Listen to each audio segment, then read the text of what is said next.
Kalau saya bilang NTT, jawabnya menyala kakak. Bisa? Bisa. Coba saya tes. NTT. Kurang kencang. NTT. NTT. Nah, sekarang saya tes. Kalau saya tunjuk ke kiri, yang bilang menyala kakak yang di kiri. Kalau yang di kanan, maka yang bilang menyala kakak yang di kanan. Coba kita lihat berapa kompaknya. Ya. Coba saya tes. NTT. NTT. NTT. NTT. NTT. Yang di belakang kurang kompak.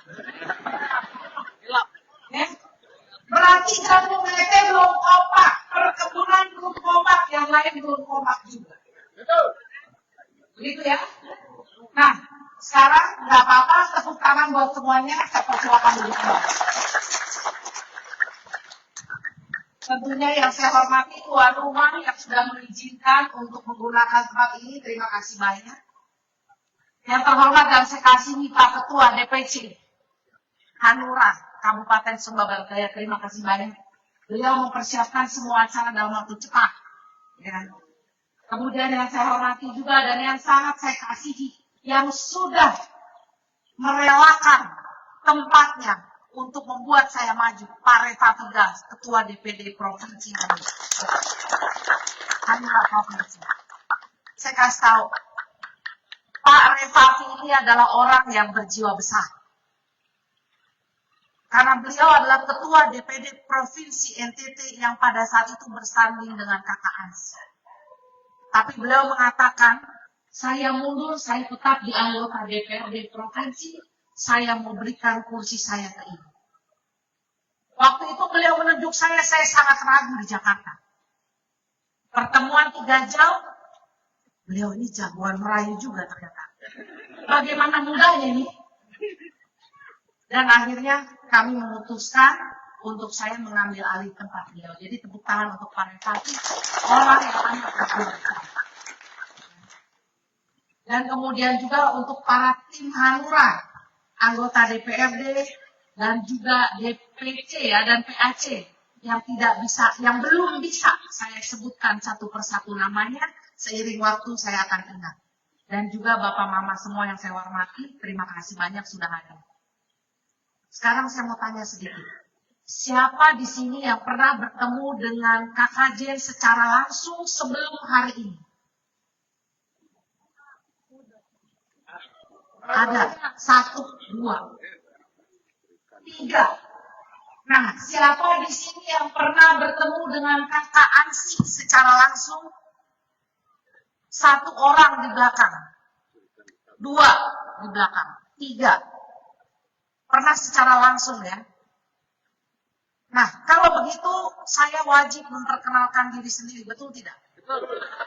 Supaya masyarakat tahu mau milih gubernur dan wakil gubernur itu yang kami kenal. Betul? Betul. Bukan orang yang baru kenal. Maka kalau tidak kenal maka tidak. Nama lengkap saya Ibu J. Natalia Suryanto. Saya lahir di bulan Desember dekat hari Natal, maka nama tenang saya Natalia. Ya. Nah, kemudian saya lahir di pinggiran kota Jakarta. Jadi bukan di Jakartanya, tapi di kampungnya sekitar 70 km dari kota Jakarta. Di kampungnya itu, kota saya namanya Karawang. Itu adalah lumbung padi untuk Jawa Barat. Ya.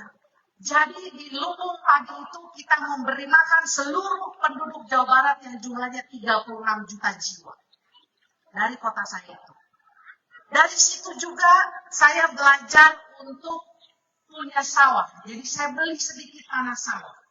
Lalu tidak pernah pegang lagi karena saya hidup 20 tahun di luar negeri. Ya, sejak SMA saya di luar negeri, saya baru pulang ke Indonesia tahun 2012. Nah, begitu pulang saya beli lagi tanah-tanah. Saya beli tanah sawah 32 hektar yang saya punya. Ya, cukup besar. Tanah itu saya serahkan seluruhnya ke masyarakat untuk dikelola. tanpa saya ambil uang sepeser. Ya. Mereka yang kelola tanahnya, mereka yang tanam, mereka yang jual, mereka yang gunakan. Syarat saya cuma satu, jaga batas tanah saya. Supaya tetap sama dengan sertifikat yang saya punya. Itu saja. Selebihnya masyarakat yang gunakan. Sampai sekarang belum pernah saya ambil balik. Bapak-bapak semua tahun 2012 ketika saya pulang, saya banyak mengeluh dan marah-marah kerjanya. Marah-marah terus. Kenapa di Indonesia ini semuanya susah? Betul tidak? Bikin SIM, susah. Bikin STNK, bikin surat sertifikat, bikin izin membangun, semuanya susah. Mau ke rumah sakit, susah. Kenapa semua susah? Saya belum bisa terima kenyataan kehidupan saya di Indonesia dibandingkan dengan ketika saya hidup di luar negeri. Sampai saya bertemu dengan orang yang cukup gila bernama Pak Ahok. Betul. Gila untuk rakyat. Kemudian beliau mengatakan pada saya, kamu, Jane, punya dua pilihan. Kamu mau cepat mati, ya, karena marah-marah terus, atau yang kedua, kamu memilih untuk melakukan sesuatu untuk bangsa ini karena kamu telah memilih untuk pulang. Akhirnya saya memilih untuk pulang dan membangun bangsa ini dengan cara yang saya bisa. 2013 saya masuk pelayanan di Papua lewat pelayanan misi gereja. 2014 saya masuk pelayanan di Papua Barat, sama lewat pelayanan gereja di kota ibu kotanya sekarang namanya Sorong, tapi saya di kampung. 2015 saya masuk ke NTT dan saya selalu di NTT sudah 10 tahun lebih sekarang. Bapak-bapak semua, ketika kita masuk NTT, saya masuk NTT tahun 2015, buat saya NTT itu adalah Sumba, bukan Kupang. Tahu nggak kota pertama yang saya injak di NTT? Apa itu? Waingapu.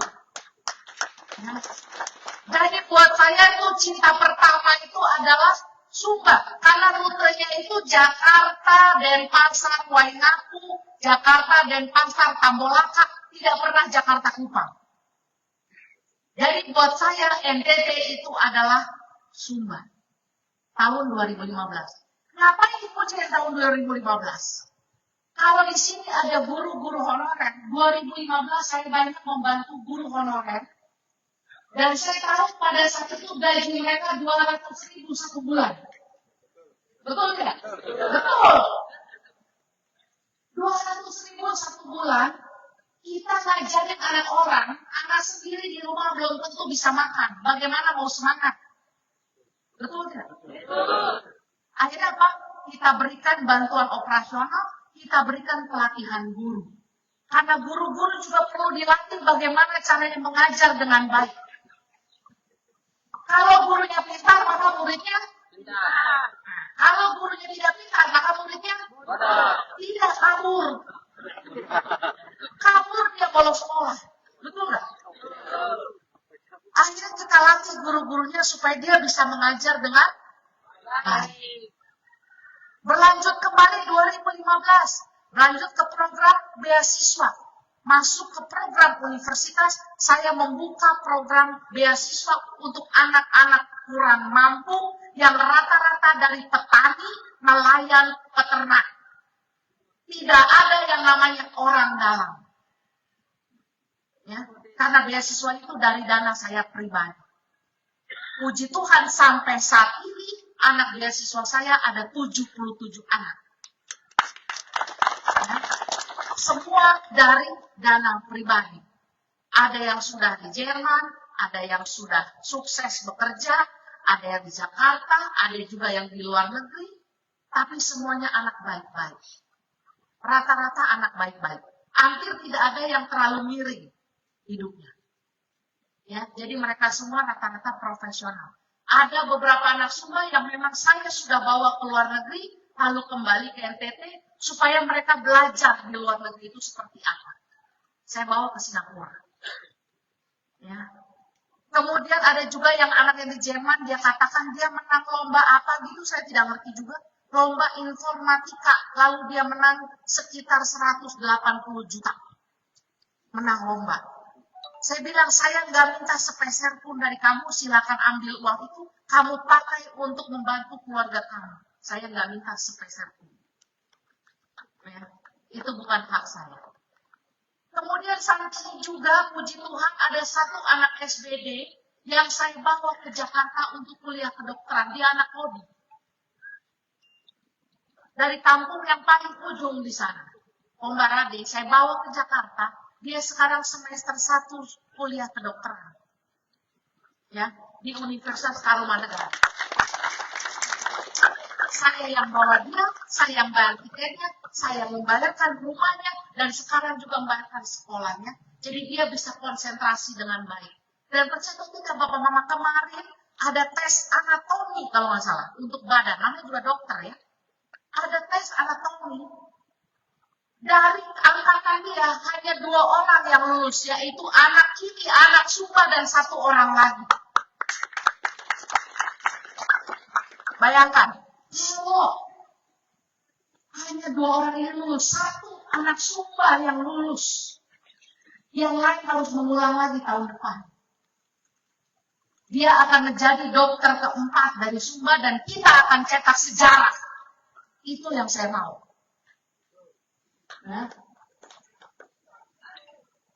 Nah, berlanjut lagi pelayanan berikutnya, saya punya program ambulans gratis, tapi saya suka itu program. Saya tidak suka sama sekali itu program. Memang program saya membantu masyarakat, tapi percaya atau tidak, saya banyak memulangkan jenazah anak-anak NTT yang kerja di luar secara ilegal, secara gelap, pulangnya dalam bentuk jenazah, baik itu dari Kalimantan maupun dari Malaysia. Itu yang membuat saya marah. Kita mau anak NTT pergi hidup pulang? Hidup. Bukan pergi hidup pulang? Mati. Masuk ke dalam peti, dibungkus plastik, ibu Jen juga yang harus jemput di bandara dan kembalikan ke rumah keluarganya. Lalu memberikan uang duka. Saya tidak suka itu program. Ya. Kalau kita bilang membawa lapangan pekerjaan, saya sudah lakukan duluan. 5 kali saya negosiasi di Jakarta, berkali-kali saya negosiasi untuk membawa pabrik ke Sumba. Sampai saya dibilang orang gila, nggak apa-apa. Akhirnya pabrik itu buka di Sumba Timur, yang namanya Sumba Manis. Lalu bank juga buka di sana. Ada satu grup, biasanya kalau pabrik muncul, lalu banknya juga muncul. Dan ada kita punya anak asuh 1 yang menjadi karyawan pertama di bank tersebut. Jadi Bapak Mama semua, kalau mau cek saya punya anak beasiswa, silakan. Kalau mau cek orang-orang yang saya bantu, silakan. Di desa Karoso saya bangun sumur bor 89 meter. Ada 2 dusun, 1 sumur bor, 1 lagi pompa untuk menarik air dari sumur bor itu. Karena buat apa ada sumur bornya kalau tidak ada pompanya? Akhirnya saya juga yang memberikan meteran supaya dia bisa tarik dan akhirnya air itu keluar. Jadi 2 dusun itu langsung terbantu dari 4 dusun. Ya. Baru pagi ini saya harus melewati jalan berbatu. Ini baru pagi ini sebelum saya PSBB. Saya melewati jalan berbatu, jalan kaki. Saya sampai bilang ini kalau wakil gubernur sudah berumurnya ada berat di sini. Berat betul. Jalan berbatu kita turun ke bawah, ada sumur yang saya bangun, galian 16 meter kita dapat air bersih di desa Praipaka. Kemudian ada juga satu tempat sebenarnya di Binunita, itu saya membangun meteran supaya 70 kakak dan juga 1 sekolah bisa mendapatkan air bersih. Langsung tertolong 70 kakak. Itu semua saya lakukan dengan dana pribadi. Jadi Bapak Mama semua, menurut saya dan Kakak Ansi, kalau mau jadi calon kepala daerah, kita sudah berbuat dulu baru jadi calon. Kita sudah berbuat di masyarakat banyak, lalu kita berani meminta doa dan dukungan menjadi calon. Bukan kita jadi calon, lalu omong kosong, eksekusinya kapan-kapan. Waktu sekolah saya di sini, Bapak Mama. Saya tidak pulang, ada bandara tutup dan banjir di Sumba Timur. Saya sendiri pakai sepatu karet, mengumpulkan distributor lokal Sumba, kumpul di Unikriswina untuk membentuk namanya paket sembako sebanyak 1.500 paket untuk 1.500 kakak. Saya sendiri jalan kaki di kiri kanan untuk membagikan itu semua kepada masyarakat. Pada saat itu COVID. Kalau kita tidak cinta masyarakat, siapa yang mau keluar saat COVID? Sudah COVID sengaja pulang. Betul tidak? Betul. Apalagi di Sumba ini kita saling berdekatan cium hidung pula. Betul tidak? Betul. Kalau kita tidak cinta masyarakat, jauh-jauh dari kita. Tidak, saya pergi bantar itu bantuan, fotonya di mana-mana ada. Saya pakai sepatu karet. Saya bukan berikan bantuan saja, bantuan saya diambil sepatu karet, saya juga ikut diambil juga. Jadi saya pulang pakai selagi. Ya. Kemudian waktu vaksinnya susah. Akhirnya apa? Saya dapat vaksin dari OJK, Otoritas Jasa Keuangan, sebesar 7.000 vaksin. Kita harus suntik cepat. Harus suntik cepat, karena saat itu banyak yang meninggal. Saya dapat 7.000 dosis, saya berikan 2.000 di Kabupaten Kupang, karena dekat dengan kota Kupang. Karena harus dingin vaksinnya. Lalu 5.000 kita langsung segera pergi ke Kabupaten Malaka, lalu suntikin orang. Pakai tenda begini langsung suntik semuanya. Nah lucunya masyarakat kita yang ganteng-ganteng ini ya, badannya boleh tinggi besar, kulitnya hitam legam, rambut keriting, kelihatannya gagal, tatonya di mana-mana, begitu melihat jarum suntik lari semua. Gak mau terang, gak mau disuntik. Akhirnya apa? Kita terpaksa menggunakan sedikit kekerasan untuk menyeret semua orang masuk ke dalam lalu suntik. Saya bilang suntik di tatonya. Betul. Supaya apa? Supaya sehat, bukan supaya mati. Betul tidak? Betul. Kita harus kejam sedikit untuk menolong banyak orang. Akhirnya apa? Tingkat kematian NTT itu yang paling kecil di Indonesia. Karena kita eksekusi cepat, padahal biasa kita cium hidung terus. Betul tidak? Puji Tuhan selama COVID cium hidung sana sini saya tidak kena. Ya, balik ke Jakarta saya kena. Nggak tahu dari siapa itu. Nah, jadi Bapak Mama kembali, saya dan Kakak Ansi, kita udah kerja di masyarakat. Baru sekarang kita menjadi calon gubernur dan wakil gubernur NTT. Ya. Jadi kalau dibilang Ibu Jen baru mau jadi wakil gubernur baru NTT, saya sudah di sini 10 tahun. 10 tahun. Bukan waktu yang singkat. Ibu Jen mau cari uang di NTT, saya kasih tahu uang apa yang ada di NTT, karena selama ini saya keluar terus, nggak pernah masuk. Betul tidak? Itu fakta. Jadi kalau mau lihat hasil kerja saya, silahkan. Kalau mau cek, silakan. Jadi kesimpulan saya adalah, Bapak Mama, kakak adik, umuramu tidak perlu takut untuk mempromosikan dan membela kakak Ansi dan kakak Jen. Karena kita bukan orang yang memalukan. Kita tidak punya dosa politik. Dan dukungan dari Bapak Mama semua, karena kita sudah kerja di masyarakat dan kita mau lanjut bekerja. Jadi siap dukung kakak Ansi, kakak Jen? Yakin? Kakak Ansi, kakak Jen nomor berapa? Menyala kakak. Menyala artinya terang. Karena pemimpin itu harus bawa terang untuk masyarakatnya, bukan bawa kegelapan. Itu harus kita tanamkan dalam hati. Kenapa kakak Jen sekarang pegang HP? Mohon maaf, bukan karena kakak Jen sombong, tapi emang ada catatan yang mau dibacakan. Ya. Yang pertama, kita punya visi itu 5 NTT menyala. Saya kasih yang singkat-singkat saja. Yang pertama, kita mau memudahkan reformasi birokrasi untuk masyarakat. Saya dulu waktu sama Pak Ahok, kita banyak bantu masyarakat di balai kota, kita terima aduan. Ya, untuk mempermudah masyarakat. Saya akan terima aduan dari masyarakat apapun itu. Saya dan Kak Hansi siap terima. Dengan catatan, aduannya ya realistis. Aduannya ya benar. Ada yang ngadu begini, Ibu, ternak saya hamil, siapakah yang menghamili? Saya tidak akan jawab. Akhirnya karena cukup aneh juga ini pertanyaannya. Siapa yang menghamili ternak saya? Lalu saya bilang, kamu tanya sama ternak sebelahnya. Mungkin dia ada jawaban. Ya. Jadi tolong bertanya. Ada pertanyaannya benar. Jangan juga Ibu Jen saya kangen kamu. Aduh. Ini agak repot ya. Bapak-bapak saya tidak menerima pendaftaran. Kemudian NTT sehat, cerdas, dan berkarakter.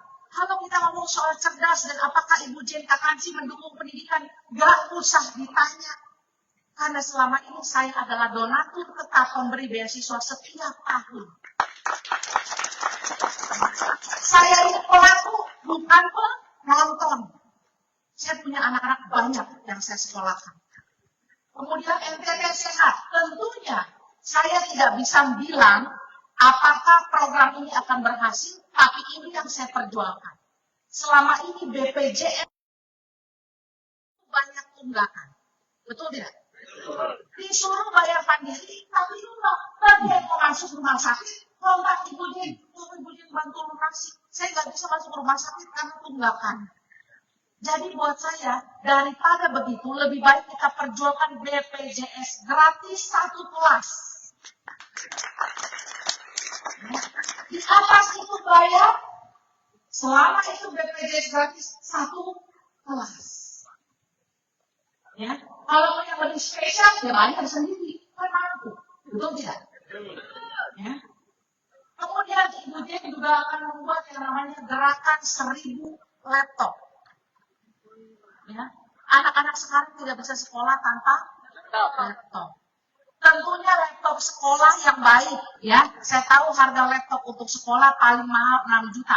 Nggak ada itu laptop untuk main game. Nggak ada. Yang mahal-mahal harganya nggak ada. Tapi kita berikan 1000 laptop per tahun untuk anak-anak yang tidak mampu. Ibu Jenny ini paling tahu karena saya sering turun lapangan. Jadi jangan coba bohong. Ya. Nah, kemudian NTT maju, nelayan, tani, ternak. 80% masyarakat NTT adalah nelayan, tani, ternak. Program Kak Hansi selalu nelayan, tani, ternak. Kak Jen juga banyak membantu petani, nelayan, dan peternak. Saya sampai bosan beli kuman, saya sampai bosan beli bibit dari Surabaya, saya sampai bosan. Betul. Jadi kalau ada calon gubernur lain yang programnya di luar nelayan tani ternak, berarti dia membohongi NTT. Saya katakan sekali lagi, kalau ada calon gubernur, wakil gubernur, programnya di luar nelayan tani ternak, dia sedang berbohong pada NTT, karena NTT itu 80% nelayan tani ternak. Dan cuma Ibu Jen dan Kak Hansi yang berani mengatakan dari awal, nelayan, tani, ternak. Sejak awal. Bukan nanti Tuhan tolong atau nanti tidak, tentu. Tidak. Nelayan, tani, ternak menjadi selalu fokus kita. Nah kemudian juga NTT Pertiwi. Nah ini khusus mama-mama. Mama-mama katakan. Asik. Mantap.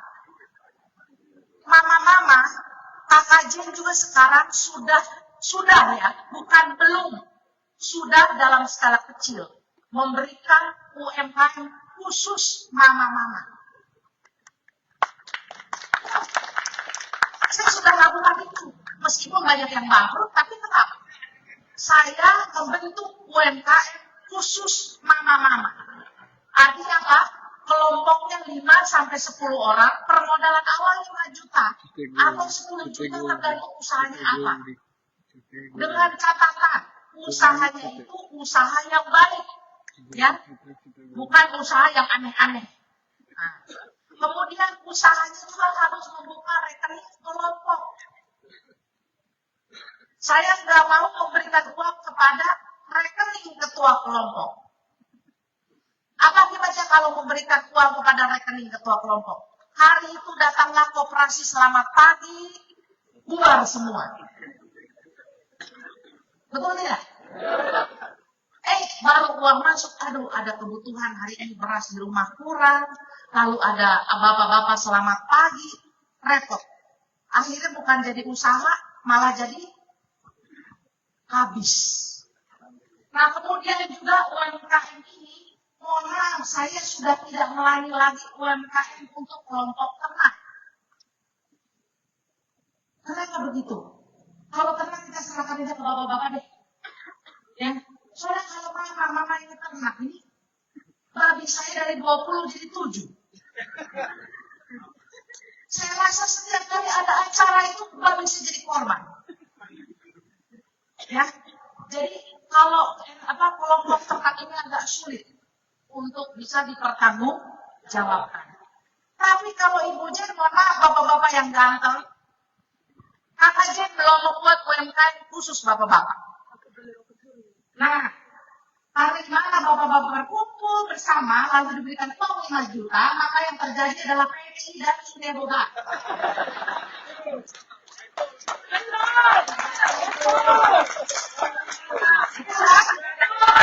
Nanti suruh mama-mama yang utang ke koperasi, betul ya? Nah, saya bilang mama-mama NTT ini kuat-kuat ya, kuat-kuat malu. Bapaknya nggak mau utang, mamanya yang utang. Ya kita cak mama-mama. Jadi mama-mama kita harus bangkit dan punya penghasilan. Mungkin kita lah yang seharusnya menolong bapak-bapak. Betul.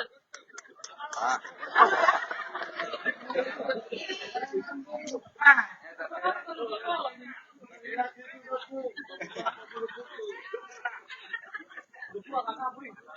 kemudian yang terakhir adalah NTT terkoneksi. Terkoneksi artinya apa? Darat, laut, udara.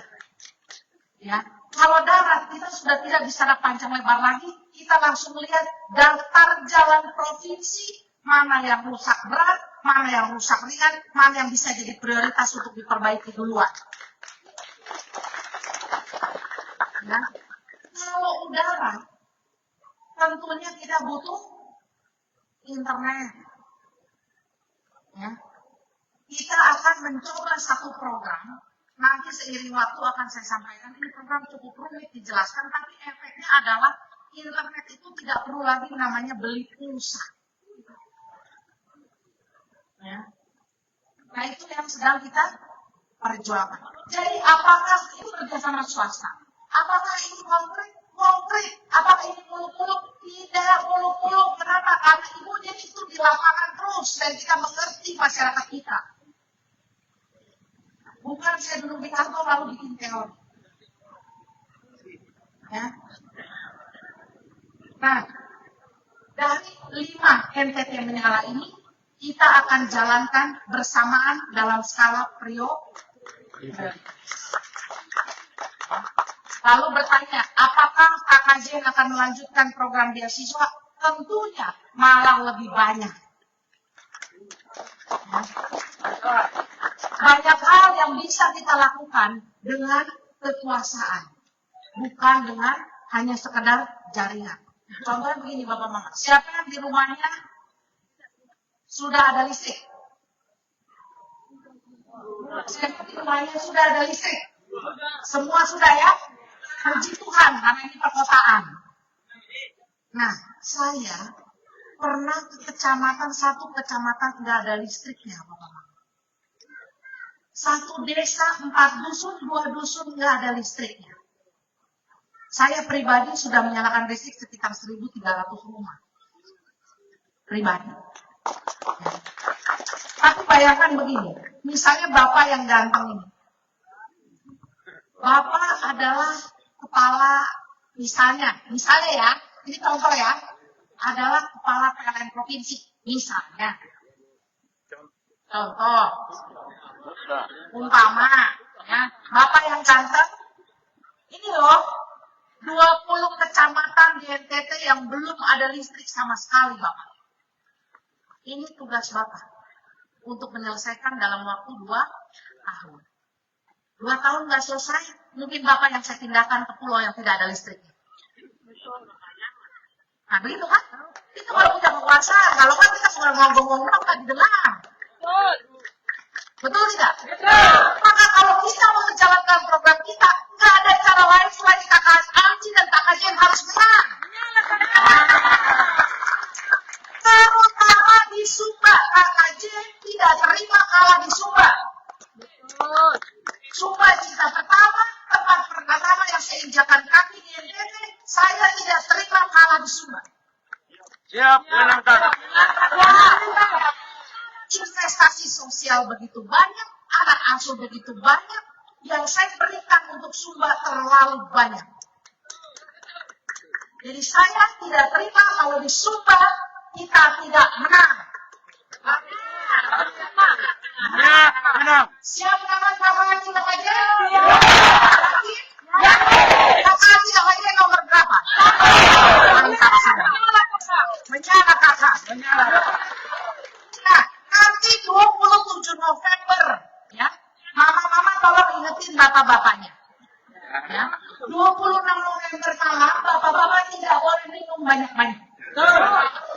Ya, 27 November, kalau dia belum bangun pagi-pagi, tolong disiram. Supaya bangun. Ya, kalau nanti di pemilu di TPS buka kertasnya, untuk pemilu gubernur dan wakil gubernur, saya cuma nomor 1 dan saya cuma satu-satunya perempuan di situ. Mungkin sudah saatnya ada perempuan untuk merawat ini NTT. Betul. Ya.